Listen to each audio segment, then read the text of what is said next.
ቤዛና ሱራፌል ወደነ ሳሚ ቤት ሂደዋል።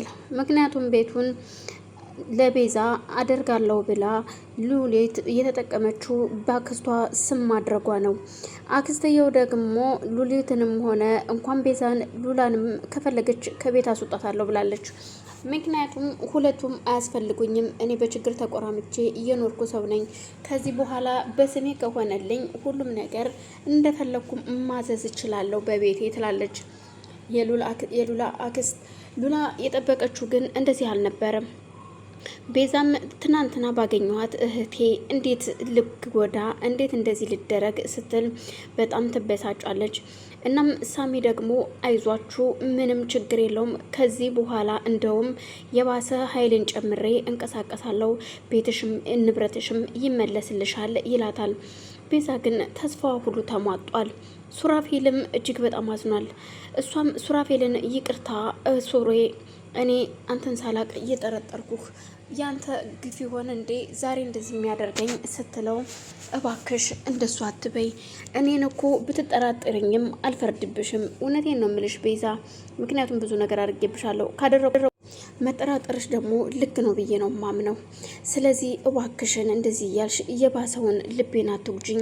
ለማንኛውም እስኪ ፍርድ ቤት ድርሽ ይመጣለው ይላታል።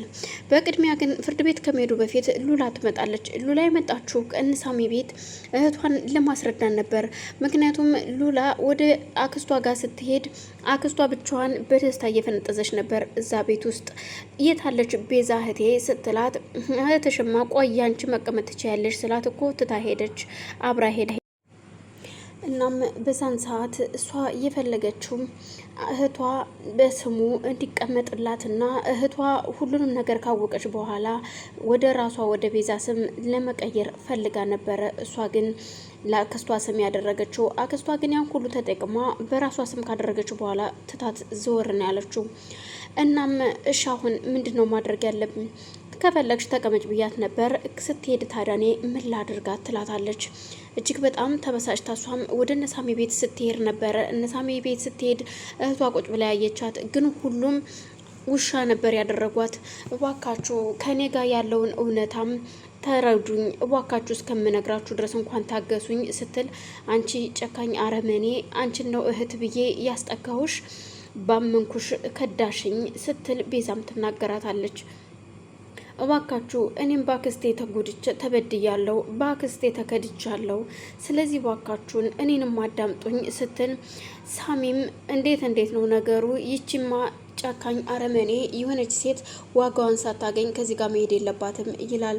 ቤዛ ግን ካጠገቤ ዞር በይልኝ፣ ሂጅልኝ፣ አሁን ሌላ ነገር እንዳይከተልሽ ስትላት፣ እባካችሁ ሁላችሁም እባካችሁ እኔን ተረዱኝ፣ ከኔም እውነት አለ እኮ እኔም እንዳስረዳችሁ አዳምጡኝ፣ እድል ስጡኝ ብትላቸውም ሱራፌልም በፍጹም አይሆንም አንቺን የምናዳምጥበት፣ ለነገሩን የመጀመሪያም አላማርሽኝም ነበረ አክስት እያልሽ እዛ ስትልኮሰኮሺ ይሄንን ጠርጥሬ ነው እኔም እንደዛ ያልኩት ይላታል።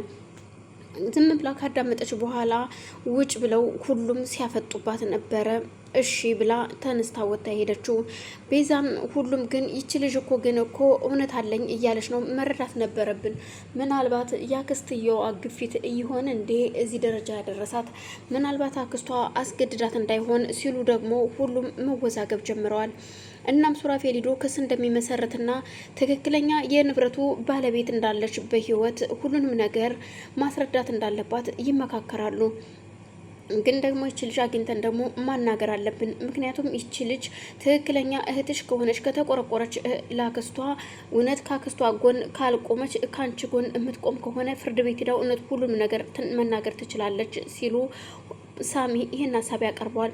ግን ደግሞ ምናልባት ወንጀል ስለሆነ ይሄንን ነገር እኮ ላታደርግ ትችላለች፣ ምክንያቱም ወንጀል ነዋ ያስከስሰኛል እኔንም ያሳስረኛል ብላ ስለምታስብ ሲል ደግሞ ያስባሉ።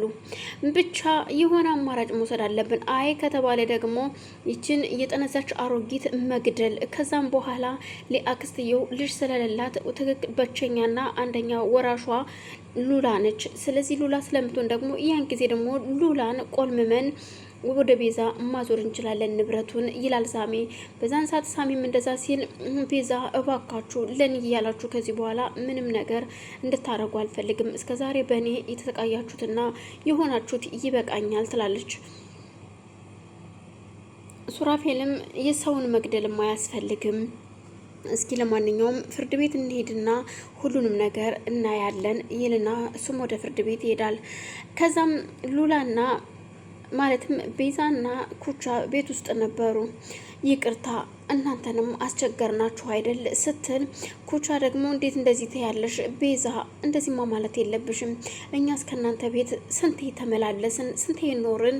ስለዚህ በእንግድነት መምጣት እኮ ይሄን ያክል ምንም የሚያስብል ነገር አይደለም።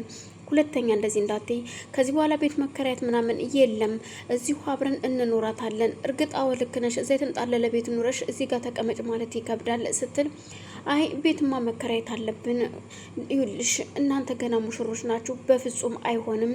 ስለዚህ እዚሁ አብረን እንኖራለን፣ እኔና ሳሚ እዚህ ሶፋ ላይ እንተኛለን፣ እናንተ ደግሞ እዛ መኝታ ቤት ታድራላችሁ ትላታለች። እንደዛ በፍጹም መሆን የለበትም ይላል።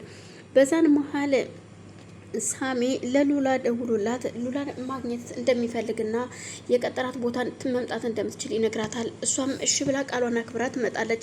ሳሚም ተገርሞ እኔ እውነት እዚህ ቦታ ትመጫለሽ ብዬ አልጠበቅኩም ነበር ሲላት፣ እባክህ ሳሚ ቢያንስ አንተ እንኳን ተረዳኝ። እውነቴን ነው የምልህ ሳሚ፣ አክስቴ የእውነት ከርታኛለች።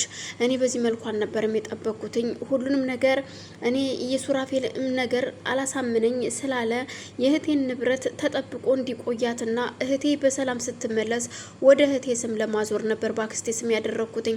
አክስቴ ግን አሁን ላይ ሁሉንም ነገር ተጠቅማ እኔንም ራሱ ልትከዳኝ ትችላለች።